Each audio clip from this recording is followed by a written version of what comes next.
midva tukaj zunaj kurva in delava tenstan krompir že zadnje 1 uro ali pa 2 uri.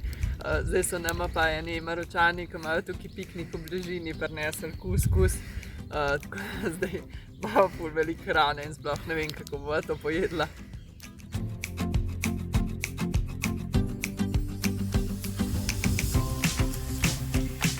Unga kuskusa sva se toliko najedla, da ni šans, da midva pojeva še svoj tenstan krompir. Tako da zdaj bova midva pojedla čist malo tenstanga krompirja, preostali del bova pa njim nesla, pa jajca sva še zraven spekla, tako da zdaj bo malo take kulturne izmenjave. Midva sva dobila njihovo tradicionalno jed, midva bova pa njim nesla pa tenstan krompir, ker pa naša tradicionalna jed.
Danes smo se s težkim srcem poslovili od tistega cedrovega gozdu.